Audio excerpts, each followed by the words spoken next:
મોટા સમાચાર રાત્રે પાકિસ્તાનના હુમલાઓને ભારતે નાકામ કર્યા છે। પાકિસ્તાનના નાપાક હુમલાઓને હવામાં જ કઈ રીતે ખતમ કરી દીધા।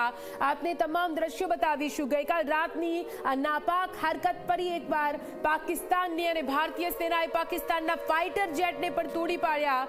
જે F-17, F-16 ફાઇટર પ્લેન ભારતે તોડી પાડ્યા છે। પાકિસ્તાનના AWACS વિમાનને પણ પાકિસ્તાનના પંજાબમાં ધ્વસ્ત કરી દેવામાં આવ્યું। પાકિસ્તાને પઠાણકોટ, જેસલમેર સહિતની જગ્યાઓએ હુમલા કર્યા હતા। S-400 એ પાકિસ્તાની મિસાઇલોને હવામાં જ ધ્વસ્ત કરી દીધી હતી।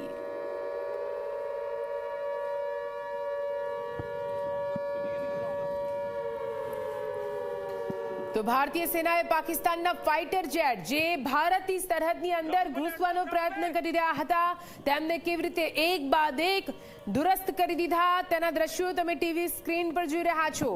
1, 2, 3, 4 જેસલમેર, જમ્મુ કાશ્મીર, પંજાબ સહિતના વિસ્તારોમાં ફાઇટર જેટ ઘૂસવાનો પ્રયત્ન કરી રહ્યા હતા, પરંતુ તે કોઈ વધારે ખાના ખરાબી સર્જે તે પહેલા જ S-400 એર ડિફેન્સ સિસ્ટમ દ્વારા ભારતીય સૈન્ય દ્વારા આ તમામ વિમાનોને આ ફાઇટર જેટ્સને ધ્વસ્ત કરી દેવામાં આવ્યા। દ્રશ્યો આપ જુઓ, આ દ્રશ્યો જુઓ। સ્થાનિકો સતત આ દ્રશ્યોથી ભયમાં હતા કે આખરે કઈ રીતે આ પરિસ્થિતિ સામે લડવું। જો કે ભારતીય સૈન્ય પહેલેથી જ એલર્ટ મોડ પર છે।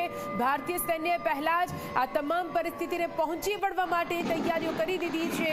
પાકિસ્તાન નથી જાણતું કે આ બધા આ તમામ તેમના પ્રહાર કરવાના પ્રકારો ભારત માટે તો માત્ર નાના છમકલા છે।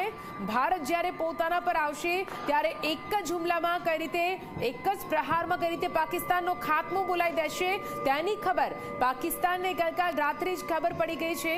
આ બાજુ પાકિસ્તાનની આ નાપાક હરકત કેવી રીતે એક બાદ એક મિસાઇલો દાગવામાં આવી, પણ એ મિસાઇલો ને કઈ રીતે હવામાં જ દુરસ્ત કરી દેવામાં આવી, ખતમ કરી દેવામાં આવી। પાકિસ્તાનની આ મિસાઇલો માટે આપણી એર ડિફેન્સ સિસ્ટમ જ કાફી